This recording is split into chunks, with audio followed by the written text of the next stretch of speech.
What's up, future millionaires? Long time no see. It's been about 6 months since I posted the last video here on this channel. It's been the biggest break of my entire YouTube career, but it's also been the biggest growth period of my entire life, both personally and in my business. And I wanted to make this video to share that learning experience with you guys because this has been the biggest growth period of my entire life. So in this video, I'm going to share with you guys the 7 biggest lessons I learned in building a 7-figure business, and also what's kind of gone on over the last 6 months.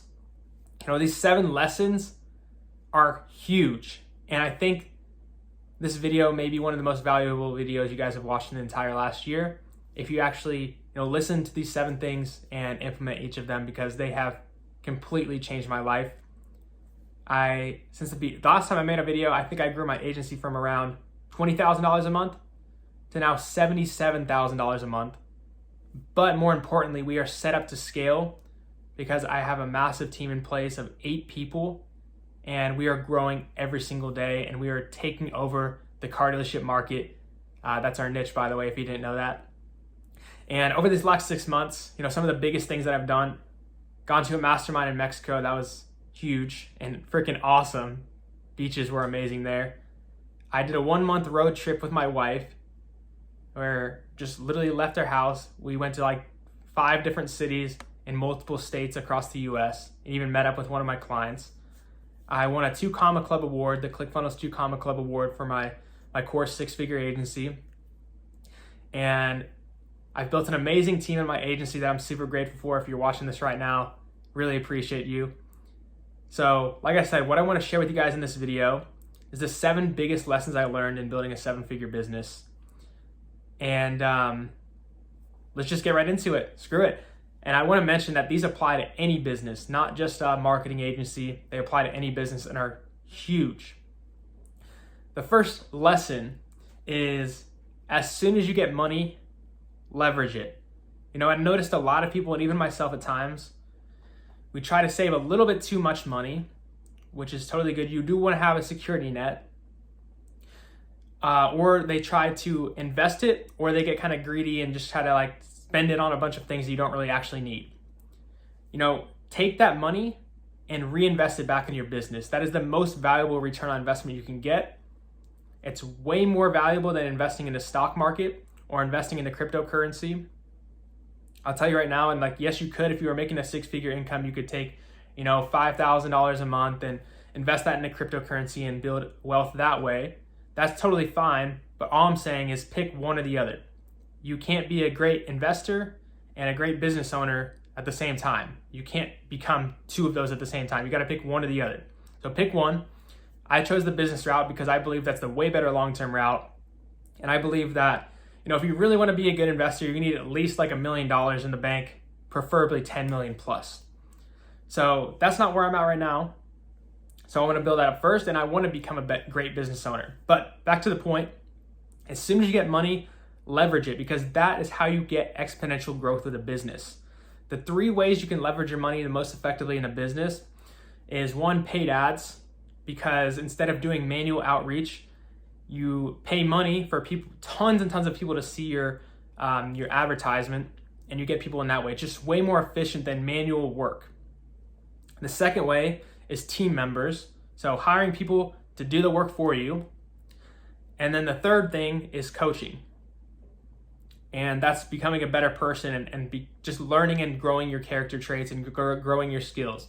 Those are the 3 most valuable things that you can invest in that will give you a way greater return than anything else you can buy. So invest in your business and invest in yourself as soon as you possibly can, because you will grow so much faster. I notice a lot of people get kind of greedy and try to hoard money. They try to avoid hiring team members as long as possible because they just want to hoard as much money as possible.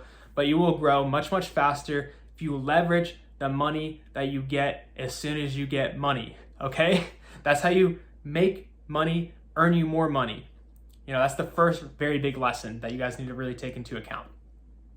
All right, so the second thing is focus on getting clients first before you focus on your service. That sounds kind of crazy to some people, but you will actually serve your clients better if you get a bunch of clients first and then you improve the service later. The reason for that is you will now have the money to afford to hire team members to provide a better service for your clients. And you'll have better data on what actually works for your clients. If you have 1, 2, or 3 clients and you're trying to get them results, that's not enough data to tell if it's your fault, the client's fault, that it's the wrong area, that it's this problem, that is that problem. But when you have 20 clients, you can very easily see, what's going right and what's going wrong. And that's why it's really important to get a bunch of clients first so you can get data, you can have the money to invest in getting them results, and you can have money to invest in the courses that are going to teach you how to get them results. It's just way better for the clients. It's way better for you. You're going to grow your business way faster. You're going to learn way faster. So instead of focusing on one client or the 2 clients that you have and trying to get them the perfect results, niche down, pick a niche, and get a bunch of clients, and then figure out how to get them results with the money that you've got from them. That is the most efficient way to start a new business. That was one that I really struggled with for a long time but that was probably my single biggest learning lesson. Now, the third thing is hire the right people and treat them with respect and become a great leader. Now, a lot of people have this in their mind that a great leader might be someone like Steve Jobs, but Steve Jobs actually treated his employees like crap. And if you really want to become a great business owner and you want to beat the competition, yes, you can learn from people in the past and learn from history and learn from these great entrepreneurs, but you don't want to try to copy the great entrepreneurs. You want to take what they know and what they've learned and figure out how can you do even better than them? What can you do better than them? And like one thing I can do better than Steve Jobs, for example, is manage a team and be a great leader, because he kind of put people down a lot, demotivated people, things like that. And that's not really how you build a great team. That's not how you build a great environment. A lot of people think that the point of having a boss is to put people down, tell them when they're messing up, tell them to get back in line and all these things. But if you want to be a great boss, you want to be a great leader, sometimes you got to get into the trenches and help get people out, pull them back out. You got to train people the right way. You got to bring them up. You got to bring a positive attitude to everyone every single day. Instead of putting someone down, just check in on with them, see what went wrong. If they're not a good fit for a team, get them off the team. But as long as you're working with good people and you got great people on your team, that shouldn't be a problem. You got to treat these people with respect. You got to help them figure out their own problems, not just give them the answers. You got to help them find the answers on their own. And that's how you become a great leader. So that's tip number 3. Now, fourth thing that I kind of struggled with, and something that I learned over time, business is a competition. Plain and simple. There's no room for emotions or, trying to help the world. If you try to do that, you do provide value to your clients and you do help the world in a way, but the goal of a business is to make as much profit as possible. And, making profit and innovating is how you compete and how you survive as a business. Let's say you got 2 identical businesses. Boom, boom. You have one business that makes $1 million a year and the other one makes $1 million a year in profit. But this one gives $500,000 of their profit into charity. You might think that that is a better business, that it's a more moral business, but this business now has an extra $500,000 they can invest to make their company better. It's hard to understand, or if this company, let's say this company, gives all of their employees a $1,000 bonus. That may or may not be a good decision. If that $1,000 bonus, causes all of the employees to perform that much better, that it's worth the $1,000, then it's worth it. But if it doesn't, then it's not worth the money. The goal of a business is to, especially a service business, is to have as big a profit margin as possible, because a bigger profit margin means the higher you can scale. And a bigger profit margin means the more likelihood that your business will survive. This is a learning lesson that I had in the past because, I overpaid people because I wanted to be their friend, and, I want to help other people. But, you need to pay the fair market value for their services, and still you still want them to be happy and stuff, but you don't want to be overpaying people just because you have extra money. No, that's just not a good idea. The point of a business is to have as big as margin as possible, and that's just the way it is. If you don't do that, what's going to happen is another business that has a way bigger profit margin, they can spend more money on ads than you. They have so much more money to invest than you. They just beat you, plain and simple. That's how businesses get taken over, and that's how you kill a business. To give you a perfect example, my agency was really, really struggling at a point, and to the point where I was making barely any profit, like only a few $1,000s profit, because I was just paying people too much, and I had to, and what I got myself, because I was paying people too much, I then had to let them go. And that was my mistake, because I made the decision to pay them too much when I could have paid them less, but my business would have been more sustainable. I don't know. It's a hard discussion, but it's just the raw truth. If you guys want to learn more about that one, go watch. I think there's some good videos. I think Kevin O'Leary has a really good video on that. I know it's not the perfect or the ideal situation, and some people might find it offensive, but it's just the truth. It's just like natural selection in real life with animals in the wild and stuff. That's just how it goes. Hopefully that makes sense. It's kind of a really hard topic to explain, but I tried my best to explain that as possible. So I've learned to become a little bit more of a savage related to business, but you still need to care about people. You need to care about your customers. You care about, your employees, but you just have to think of the business logically, not emotionally. And that's the big learning lesson from that. So another thing as well is to stack compounding growth items, and while keeping focus. So what I mean by stack compounding growth items is, instead of just relying on one thing to grow your business, or hoping that something in the future, like you're doing this thing now and you're hoping that this thing will do that. To give you an example, with my agency, I focused all of my energy on paid ads for my agency, and it worked really good for a few months, and then it died out. It slowed down. It completely stopped working for 2 weeks. Our ad account got banned, and we pretty much kind of stopped getting clients, except for the leads that we already generated through paid ads. So our business drastically slowed down. And because I got kind of comfortable, I focused too much on one thing. It's a balance, of course. But if I would have instead stacked the compounding items, this is actually a big kind of, quote that really helped me learn from my mistake is, when things are going good, go harder. You don't want to slow down when things are going good in your business. That's the time to go harder than ever, because that's the time when you're going to really build your financial freedom, where you're really going to build your wealth, is when things are going good. So when paid ads were going good for me, that's when I should have doubled down and started doing cold calls, get a cold calling team together, get a cold outreach message team to go in together, get people calling every single lead and making sure every single, appointment and sale is extracted out of as many leads as possible. That is the time when things are going good that I should have went hard, and I should have compounded that growth. And that way, if one of the things failed, we'd still have these 3-4 other things going at the same time.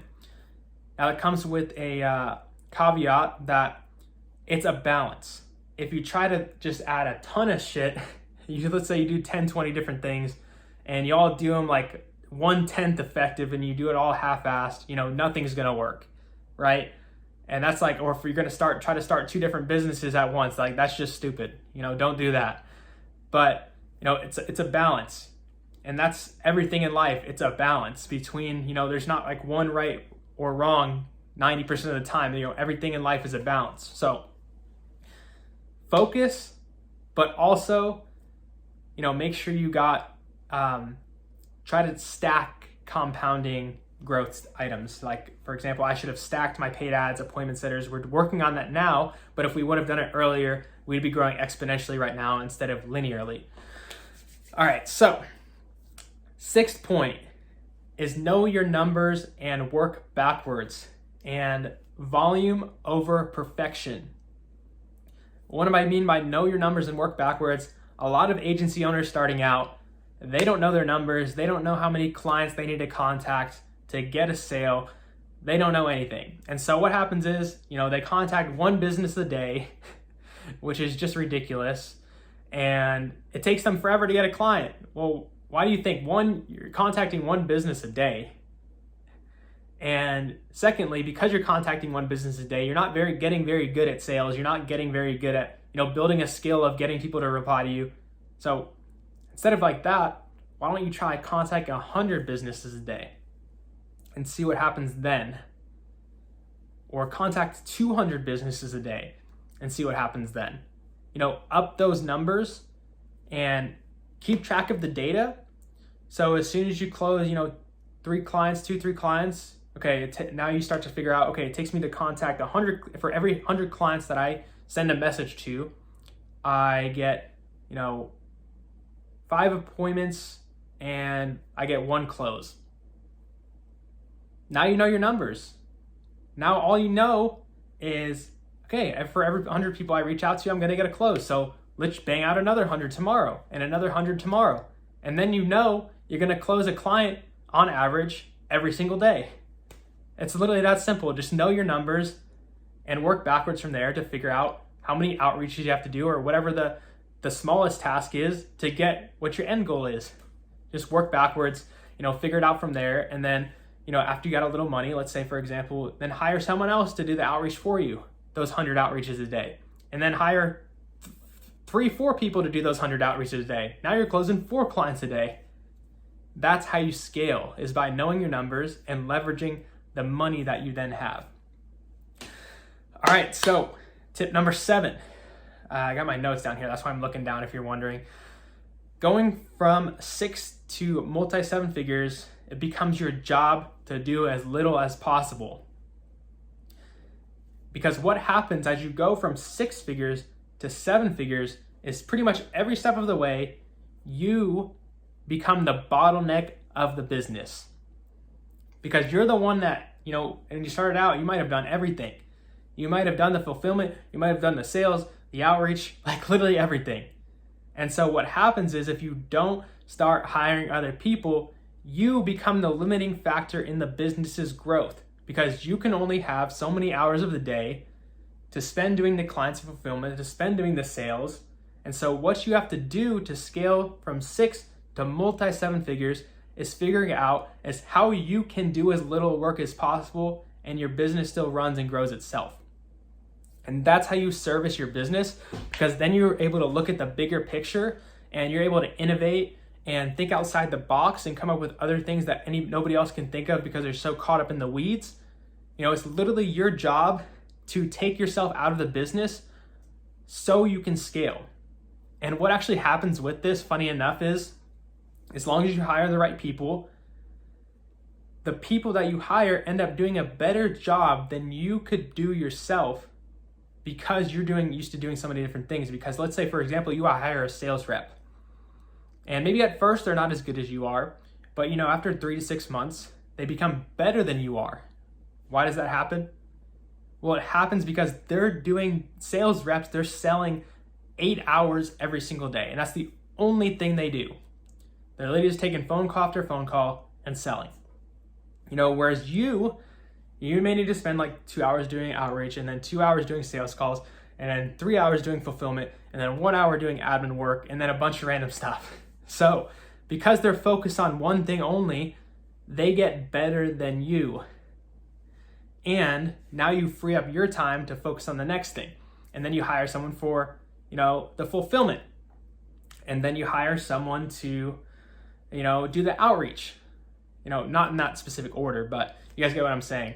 And then you start hiring one person for every one of your tasks, and then you're suddenly like, well, shit, I got no more tasks to do. Let's hire more appointment setters. Well, let's hire more closers. Let's hire more fulfillment people. And then it gets to the point where I'm at now, where I'm spending all my time hiring people, that I'm looking to hire a recruiter now. So I'm gonna hire a recruiter so they can keep hiring more people to keep growing the business. And it kind of becomes funny, because I only have limited time. I can't even I don't even have the time to hire this many people. So now, once again, look, I'm the bottleneck, and I'm trying to hire someone to hire other people, so I don't have to do that anymore. So that's how you really grow a business, and that's how you scale, is you got to eliminate yourself from the business so you're no longer the bottleneck of the business. Pretty cool stuff, right? So that's what I learned from growing my agency to 7 figures and $77,000 a month. So I know $77,000 a month is not 7 figures, by the way. 7 figures is $83,000 a month, but it's close enough, and the title has question marks in it anyways. You guys get the idea. I'll probably be there in a month or two anyways, and I am going to get 100 clients by the end of this year, and that point will be somewhere between $300,000 and $500,000 a month. That's what I'm excited for, and it's so fun to have an awesome team, you guys. I can't explain it enough. Life has just gone crazy. It's gone crazy, guys. So hopefully you enjoyed this video. It's good catching up with you guys. If you want me to keep making videos, then let me know, and let me know you like this video, because doing YouTube is a lot of work. I'm gonna be honest with you guys. By the way, quick thing that I'll point out as well. I actually partnered with one of my most successful students of 6-figure agency. His name is Jared Curry. He has a 7-figure agency right now in the e-commerce space, but I have experience in local business, so we make a really good partnership there.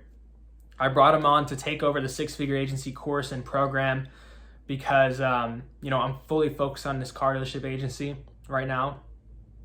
I have big dreams for the future, which I can talk about in another video, but basically, to get to the point, me and Jared partnered up. He is an amazing coach. His energy is insane, and he's so motivating, and he meets with the students every single day. It's freaking awesome.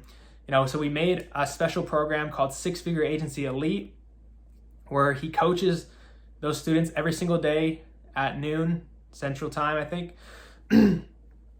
And, we literally guarantee you guys at least 6 new clients gained. So if you're interested in that, I'm going to put a link in the description to that program, and you'll be able to actually talk with Jared on a phone call and get to know him, make sure the program's a good fit for you.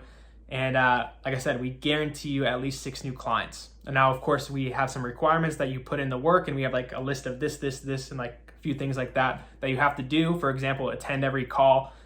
Obviously, because if you're doing the program and you don't do anything, we can't guarantee you, 6 new clients. So we just have a list of things you got to do, and that's pretty much how it works. So if you're interested in that, like I said, apply at the link below. But thank you guys so much for watching this video. Thank you for your support, even though I've been gone for 6 months. Hopefully this video helped you out. And if you want to see more content like this, then go ahead and leave a comment below. Thank you guys. Love you guys. See ya.